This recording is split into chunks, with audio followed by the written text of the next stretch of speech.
Hello friends, आप सबका स्वागत है मेरे YouTube channel CS in commerce classes में। हमने क्लास 12th की अकाउंटेंसी स्टार्ट किया। अकाउंटेंसी के हमारे पार्ट 1 एंड पार्ट बी है। पार्ट ए हम कवर करेंगे, पार्ट बी हमने स्टार्ट किया है एनालिसिस ऑफ फाइनेंशियल स्टेटमेंट, जिसमें first second third fourth chapter हम कंप्लीट कर चुके हैं। Now moving on fifth chapter, and fifth chapter हमारा रेशियो एनालिसिस, जो हमने कहा रेशियो हम यानी 4 भाग में बांटते हैं on the basis of liquidity, solvency, turnover and profitability. On the basis of liquidity we have covered. Now starting on the basis of solvency. This is the complete chart. Liquidity हम already कर चुके हैं, current ratio and liquid ratio. Now moving on solvency ratio. Solvency ratio देखते हैं। Solvency ratio में start करते हैं debt equity ratio. Debt equity ratio कैसे कहते हैं? कह रहा है जो एक ऐसी रेशियो जो डेट और इक्विटी के बीच में रिलेशनशिप दिखाती है उसे नाम देते हैं हम डेट इक्विटी रेशियो। डेट किसे कहते हैं? Date means long term debt. Date means long term date. अगर आपने कोई लॉन्ग टर्म के लिए कर्जा लिया हुआ है, लॉन्ग टर्म के लिए लोन लिया हुआ है, उसे नाम दे रहे हैं हम डेट। इक्विटी किसे कहते हैं? कह रहे इक्विटी का मीनिंग होता है share holder fund. Share holder fund it means चाहे वो इक्विटी शेयर हो, चाहे वो प्रेफरेंस शेयर हो, और जो reserve and surplus is also the part of equity, और we can say it's a share holder fund.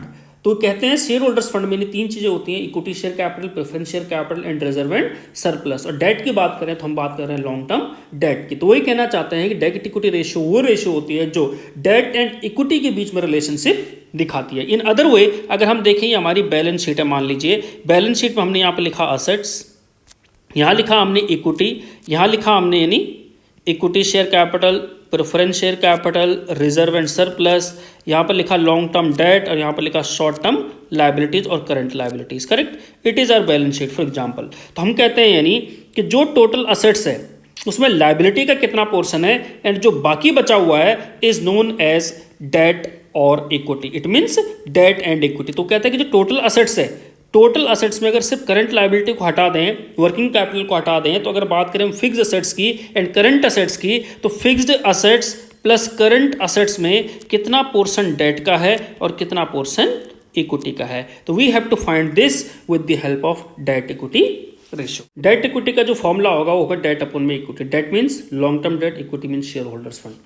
Long term debt upon में शेयर होल्डर्स फंड, और share holders fund is also known as net worth, और net worth is also known as equity. आप कहते हैं long term date किसे कहते हैं, तो पहले समझते हैं डेट इक्विटी रेशियो। कह रहा है दिस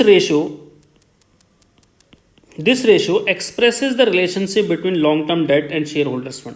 ये long term debt and share holders fund के बीच में रिलेशनशिप को दिखाती है। It indicates the proportion of funds which are acquired by long term borrowings. जो भी हमने टोटल फंड्स लगाया है उसमें लॉन्ग टर्म का कितना पोर्शन है in comparison to share holders fund. अगर शेयर होल्डर ने मान लीजिए 100 रुपये लगाया है और हमारे डेट ने 80 रुपये लगा रखा है, तो हम कह सकते हैं 0.8:1। इट मीन्स 1 रुपये की इक्विटी और 0.80 पैसे का हमारे पास क्या होगा, डेट होगा, अगर टोटल 1 रुपये 80 पैसे बिजनेस में लगाया हुआ है। तो कहता है this ratio is calculated to ascertain the soundness of the long term financial position of the firm।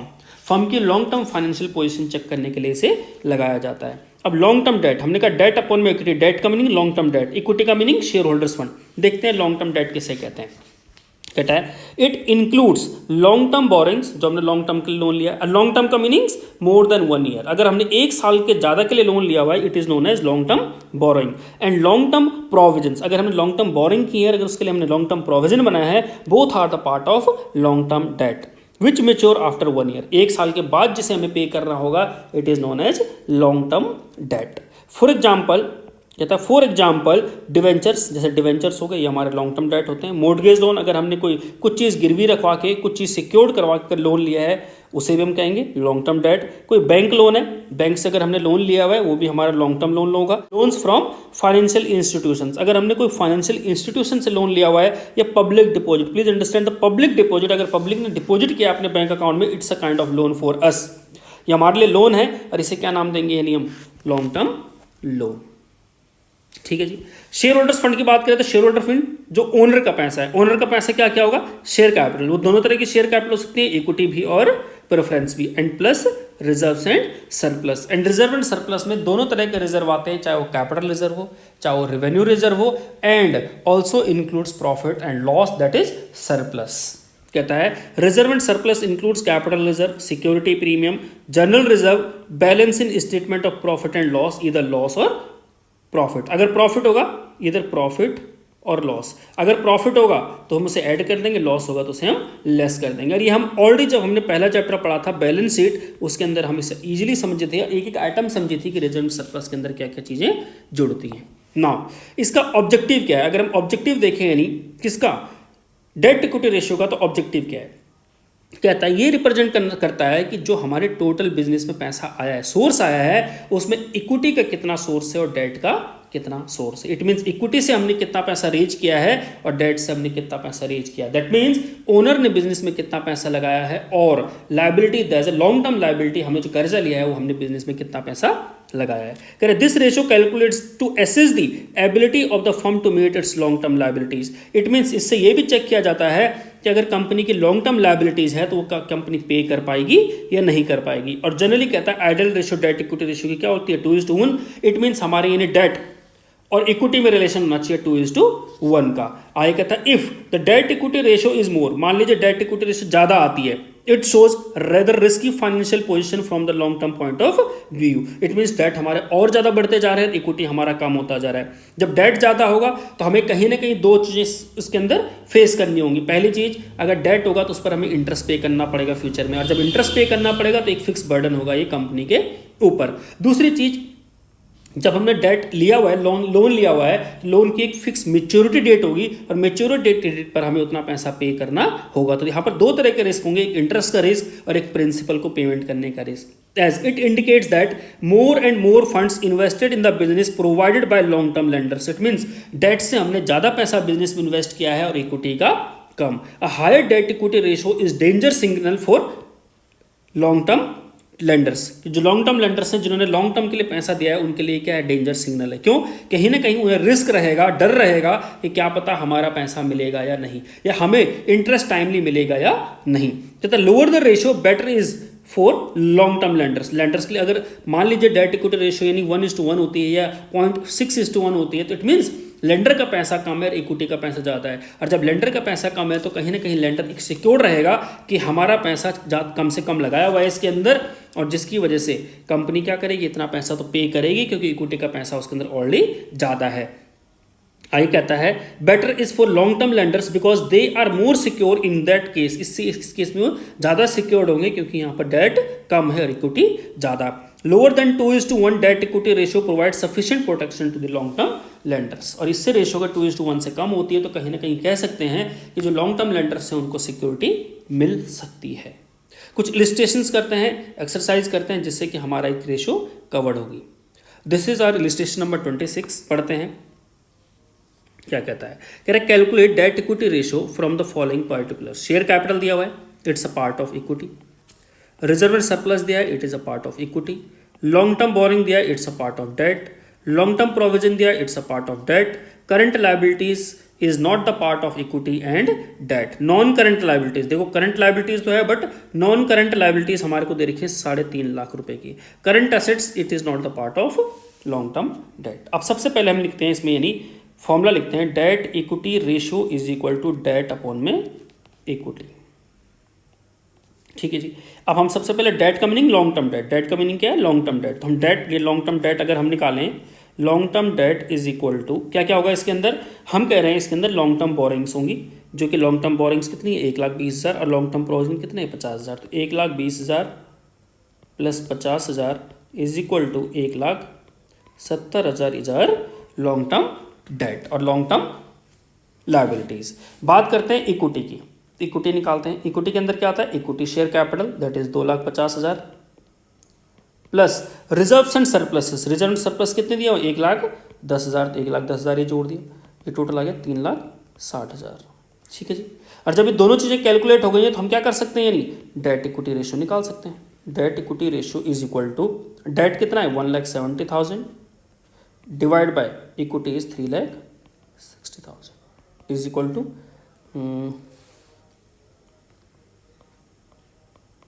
4:7:1।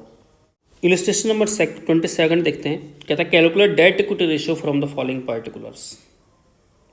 Equity share capital again it's a part of equity.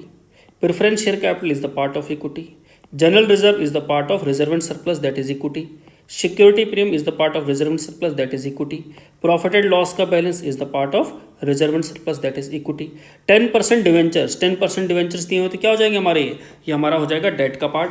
ठीक है जी, आगे देखता है long loan from bank, bank से loan लिया तो bank loan is the part of debt, current liability is not the part of equity and debt. तो ये पांचों पार्ट इक्विटी हो जाएगा, ये डेट हो जाएगा। तो अगर हम लिखें debt equity ratio is equal to debt upon में इक्विटी, दैट इज डेट कितना हो गया, डेट हो गया हमारे पास 8% debenture and loan from bank that is 4,50,000 plus 3,50,000 it's debt. और इक्विटी की बात करें तो 3 लाख रुपए के शेयर कैपिटल है, 1 लाख रुपए का प्रेफरेंस शेयर कैपिटल है, जनरल रिजर्व दिया हुआ है 1,30,000 प्लस 40,000 का सिक्योरिटी प्रीमियम दिया हुआ है एंड 70,000 का हमारे को प्रॉफिट दिया हुआ है, इक्वल टू कितना हो गया, ये हो गया 8 लाख डिवाइड बाय 3 और 4 और 5 6,40,000,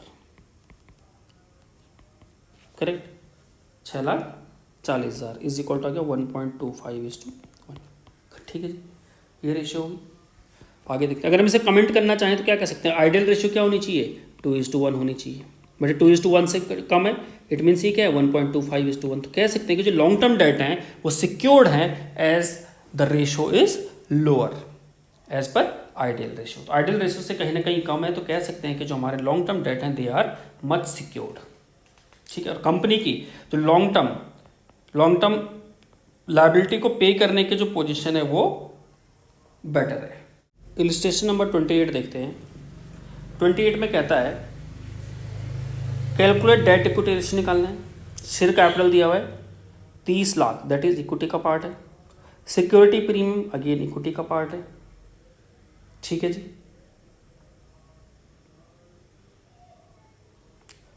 reserve and surplus again equity का पार्ट है, but please understand reserve and surplus अगर दिया हुआ है तो security premium is the part of reserve and surplus. अगर रिजर्व एंड सरप्लस दिया हुआ है तो हमें यानी सिक्योरिटी प्रीमियम को अलग से लेने की जरूरत नहीं है, अदरवाइज डबल काउंट हो जाएगा।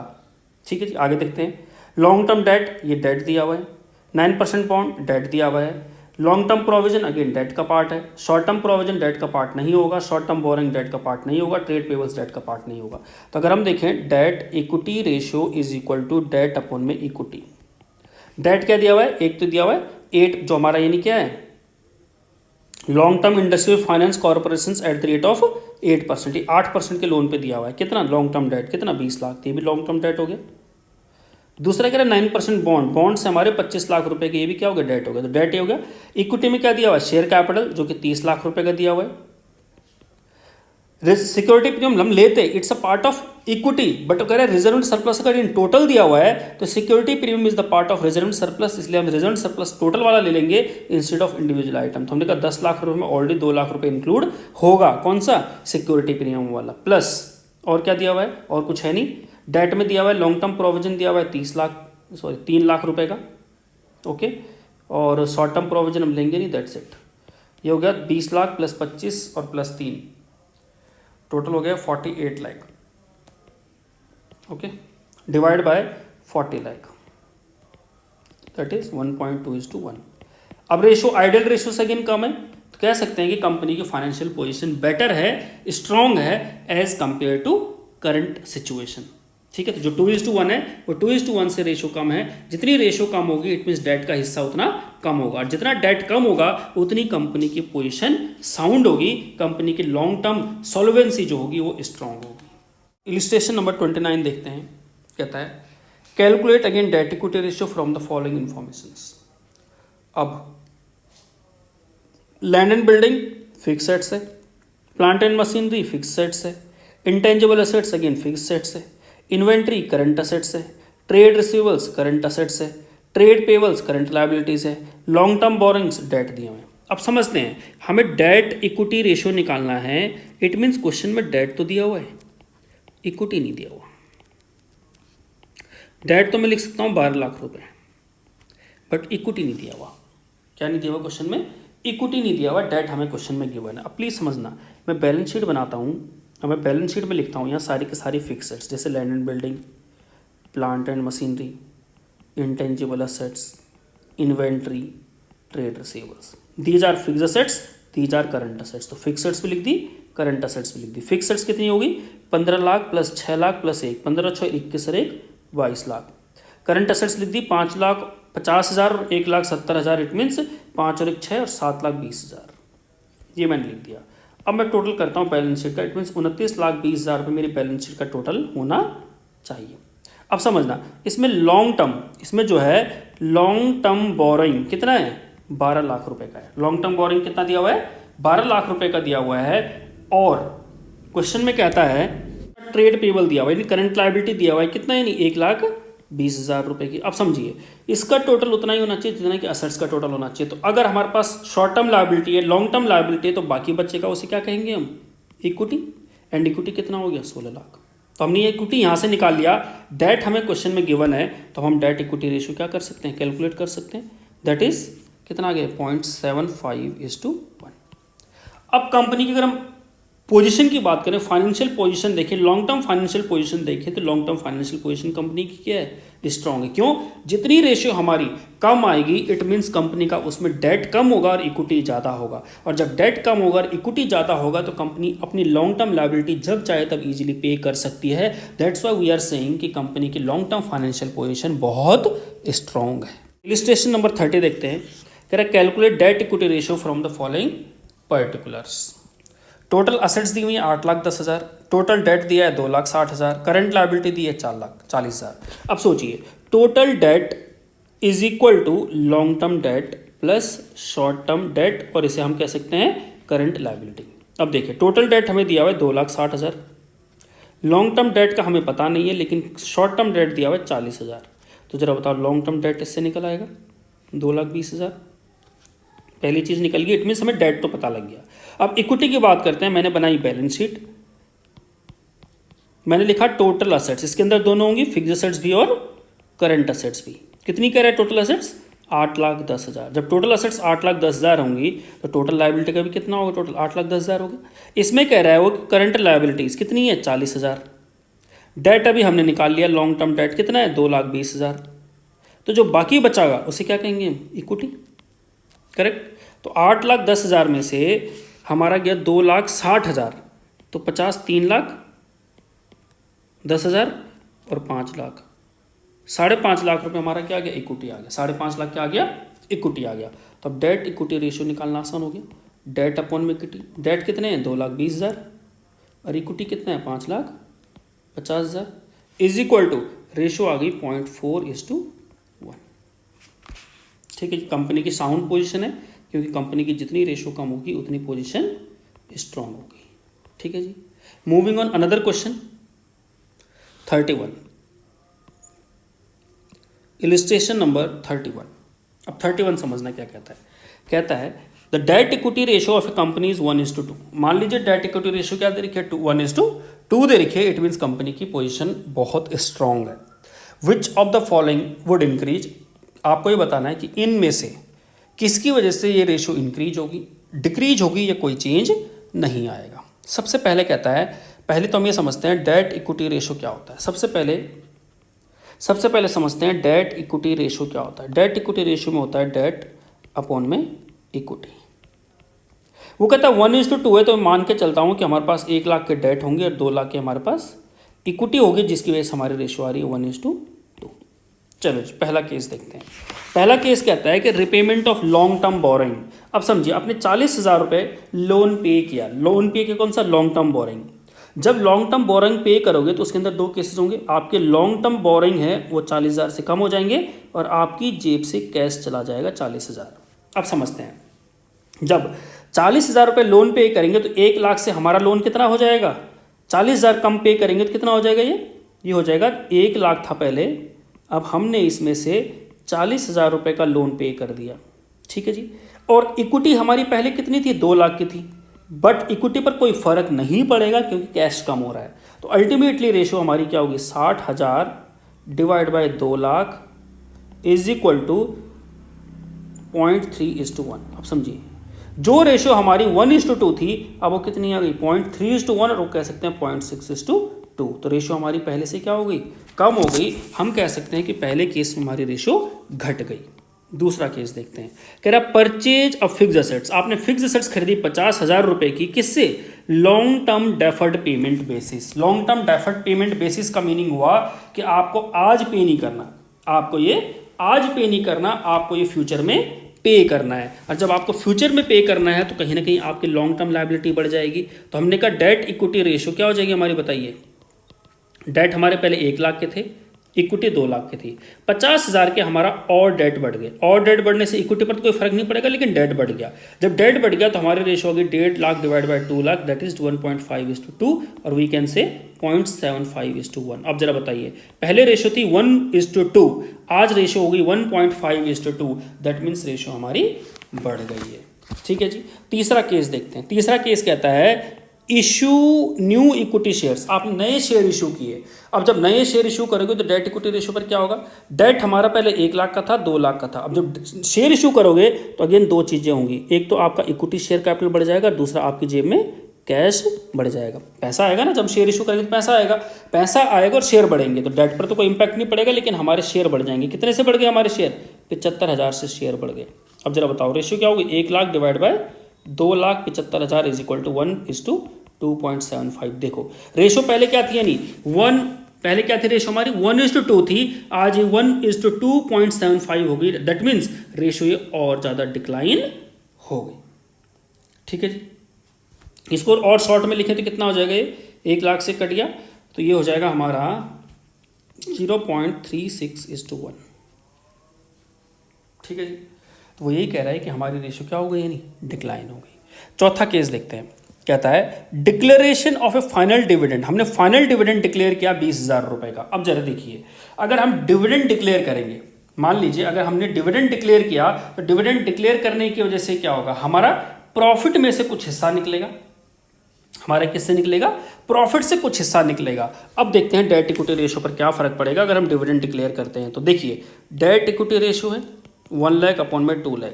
अब जरा बताओ, जैसे ही हम 20,000 रुपये पे करेंगे, जैसे ही हम डिविडेंड पे करेंगे, फाइनल डिविडेंड हमने डिक्लेयर किया, दैट मीन्स कहीं ना कहीं हम कहते हैं कि जब डिविडेंड दिया जाएगा वो कहाँ से दिया जाएगा? वो दिया जाएगा out of profit. It means जो प्रॉफिट हमारा पहला था उसमें से हमने 20,000 रुपये निकाल के लायबिलिटी में डाल दिए। किस नाम से?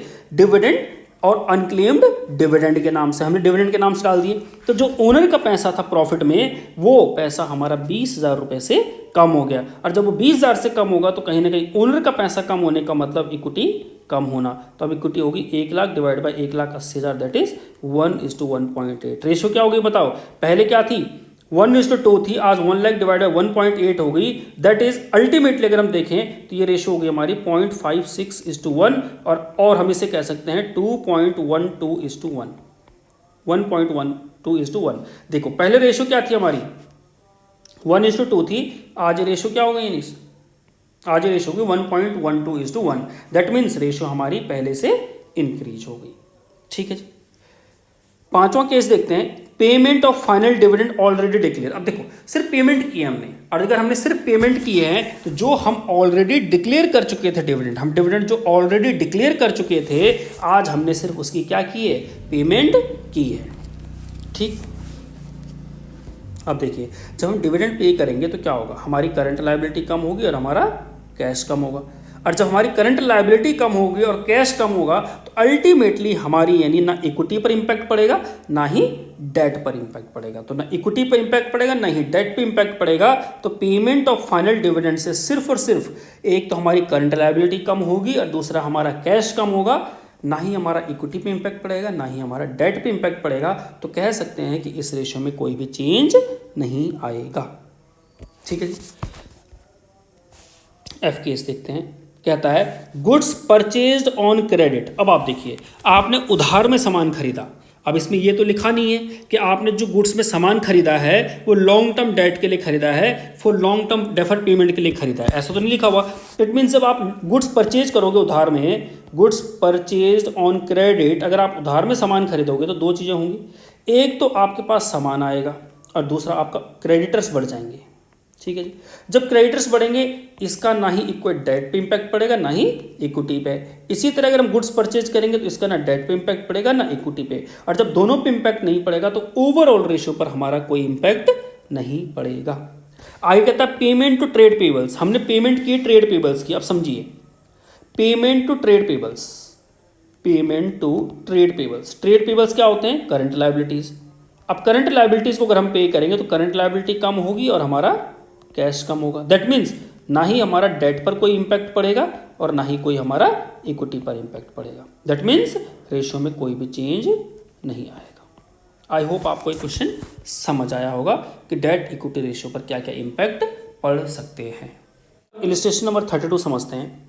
कह रहे the debt equity ratio of a company is 2:1। इस बार हमें डेट और इक्विटी में जो दिया हुआ है रिलेशन वो दिया है 2:1। तो मान लेते हैं 2 लाख और 1 लाख, तभी हमारे 2:1 आ रही होगी। कहता है which of the following would increase, किसकी वजह से रेशियो इंक्रीज होगी, डिक्रीज होगी और कोई चेंज नहीं आएगा। देखते हैं, डेट इक्विटी रेशियो दे रखी है 2:1, दैट इज डेट अपॉन में equity is equal to 2:1 equal to मान लेते हैं 2 लाख के हमारे पास डेट है, 1 लाख का हमारे पास इक्विटी है। ठीक है जी।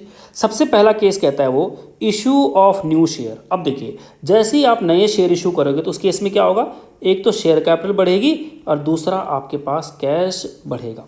अब जरा देखिए, क्या डेट पर इंपैक्ट पड़ा?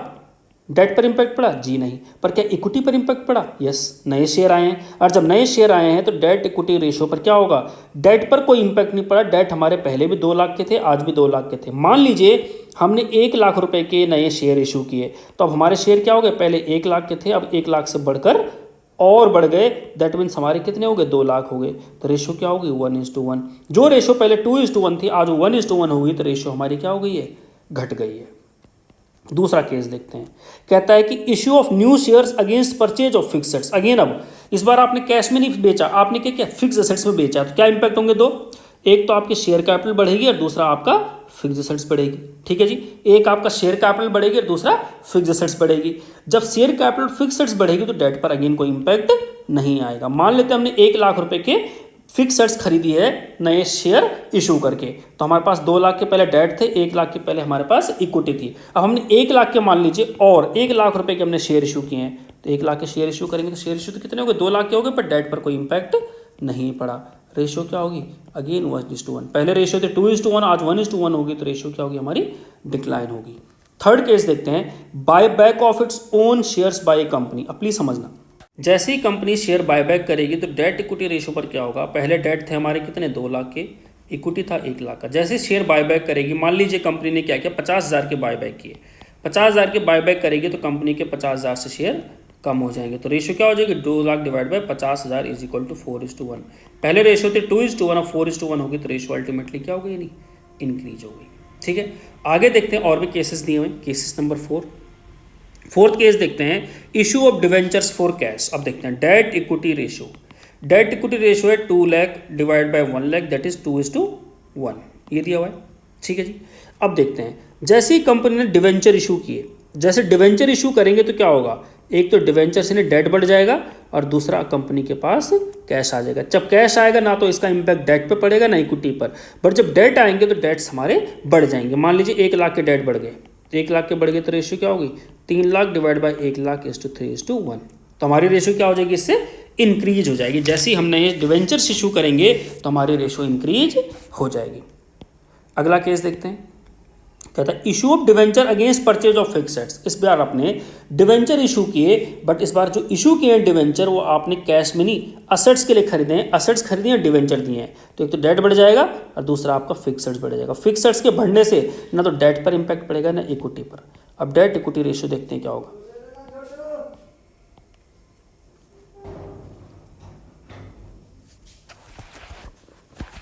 डेट इक्विटी रेशियो होगी 2 लाख डिवाइड बाय 1 लाख। अब हमारे डेट पहले कितने थे, पहले थे हमारे डेट 2 लाख के, अब हमने नए डेट इशू किए मान लीजिए 1 लाख के, तो कितने हो गए, ये 3 लाख हो गए। तो 3 lakh divide by 1 lakh equal to 3:1। तो रेशियो अगेन क्या होगी, इंक्रीज होगी। एंड लास्ट केस देखते हैं, repayment of long term borings. अब इस बार आपने डेट को पेमेंट किए, रिपे कर दिए, और जब रिपे करोगे तो जो आपके डेट 2 लाख के थे, आज मान लीजिए आपने 1 लाख के वापस कर दिए, पे कर दिए, तो क्या होगा, 1 लाख डेट कम हो जाएगा और 1 लाख कैश कम होगा। डेट कम होंगे तो डेट पर इंपैक्ट आएगा, कैश के पेमेंट होने से ना डेट पे इंपैक्ट आएगा ना इक्विटी पे इंपैक्ट आएगा। तो 1 लाख डिवाइड बाय 1 लाख, तो रेशियो क्या होगी, 1:1। अब जरा बताओ, रेशियो पहले 2:1 थी, आज 1:1 होगी, तो रेशियो हमारी डिक्लाइन होगी। ठीक, आगे और केसेस देखते हैं। कहता है conversion of debentures into equity shares. अब देखो डिवेंचर्स को कन्वर्ट करके हमने इक्विटी शेयर्स कर दिए। मान लिए हमने 1 लाख के डिवेंचर कन्वर्ट कर दिए, पहले हमारे पास 2 लाख के थे, अब 1 लाख कन्वर्ट कर दिए, किसमें कर दिए, इक्विटी में। तो क्या होगा, डिवेंचर्स हमारे कम हो जाएंगे और इक्विटी हमारे बढ़ जाएंगे। तो क्या होगा, डिवेंचर्स हमने 1 लाख के कम कर दिए, इक्विटी हमने बढ़ा दिया। तो रेशियो क्या होगी, 1 lakh divide by 2 lakh that is 0.5:1। तो रेशियो क्या होगी, अगेन डिक्लाइन होगी। ठीक, 7वां केस देखते हैं, 8वां केस देखते हैं क्या कह रहा है। Sale of fix assets at par. अब देखो हमने फिक्स एसेट्स बेची है एट पार। एट पार मतलब प्रॉफिट नहीं हुआ, लॉस नहीं हुआ, तो ना इक्विटी पर इंपैक्ट आएगा ना ही हमारे डेट पर इंपैक्ट आएगा, तो इसकी वजह से कोई चेंज नहीं होगा। बट अगला केस देखिए, हमने इस बार जो असेट्स बेची वो प्रॉफिट पर बेची हैं, और जब प्रॉफिट पर बेचेंगे तो क्या होगा बताओ, डेट इक्विटी रेशियो हमारी पहले 2 लाख डिवाइड बाई 1 लाख थी, डेट पर कोई इंपैक्ट नहीं पड़ा, पर जैसे ही हम प्रॉफिट में बेचेंगे, मान लीजिए हमने 50,000 के प्रॉफिट पर बेचा, या समझो 1 लाख के प्रॉफिट पर बेचा, जब 1 लाख के प्रॉफिट पर बेचेंगे तो 1 लाख से हमारा ओनर का पैसा यानी इक्विटी बढ़ जाएगा। तो रेशियो क्या होगी, 2 lakh divide by 2 lakh 1:1। Ratio पहले 2:1 थी, आज 1:1 होगी, तो रेशियो डिक्लाइन होगी। इसी तरह अगला केस कहता है कि अगर हमने मान लीजिए लॉस पर बेचा है, तो लॉस पर बेचा बिल्कुल अपोजिट हो जाएगा। तो डेट इक्विटी रेशियो क्या हो जाएगी, डेट अपॉन में इक्विटी, डेट अपॉन में equity that is 2 lakh divide by 1 lakh. अब मान लीजिए हमने 50,000 के नुकसान पर बेच दिया, 50,000 के नुकसान पर बेचेंगे तो 50,000 से इक्विटी कम हो जाएगा, तो क्या हो जाएगा, 2 lakh divide by 50,000 is equal to 4:1। अगला कहता है purchase fix assets on the credit of 2 months. अब इस बार हमने असेट्स खरीदी हैं 2 महीने के क्रेडिट पे, तो क्या होगा, एक तो क्रेडिटर्स बढ़ जाएंगे, दूसरा फिक्सड्स बढ़ जाएंगे, तो ना तो हमारा डेट पर इंपैक्ट पड़ेगा ना इक्विटी पर, तो इसका मतलब कोई भी चेंज नहीं होगा। अगला कहता है purchase of fix assets on long term deferred payment. इस बार इंपैक्ट पड़ जाएगा। अब देखते हैं डेट इक्विटी रेशियो पर क्या होगा, डेट अपॉन में equity that is 2 lakh divide by 1 lakh. अब हमने परचेज किए हैं फिक्स एसेट्स कैसे, long term deferred payment. Mean आज हम पेमेंट नहीं करेंगे, पेमेंट कब करेंगे, मान लीजिए हमने 1 लाख के डेट फिक्सेड्स खरीदेंगे, पेमेंट करेंगे हम 1 साल बाद या 2 साल बाद, इट मीन्स हमारी डेट बढ़ गई, और जब डेट बढ़ गई तो हमारी रेशियो क्या हो गई, यानी 3:1 दैट इज रेशियो इंक्रीज हो गई। एंड लास्ट केस कहता है इशू ऑफ बोनस शेयर। अब हमने बोनस शेयर इशू करेंगे, और जब हम बोनस शेयर इशू करेंगे तो बोनस शेयर कैसे इशू होते हैं, शेयर कैपिटल बढ़ेगी और रिजर्व एंड सरप्लस कम होंगे, तो अल्टीमेटली ना शेयर पर जीरो का इंपैक्ट पड़ रहा है, एक तरफ बढ़ रहे हैं और एक तरफ घट रहे हैं, तो इक्विटी शेयर कैपिटल क्या होगी, मेरे शेयर होल्डर फंड जिसे हम बोलते हैं इक्विटी, इक्विटी होगी जीरो, कोई इंपैक्ट नहीं, और डेट तो हमारा सेम है, तो अल्टीमेटली इसकी वजह से हमारे रेशियो पर कोई इंपैक्ट नहीं पड़ेगा। So we have covered the first ratio of long term solvency, that is debt equity ratio. So we'll meet in the next class with new ratio. Thank you so much.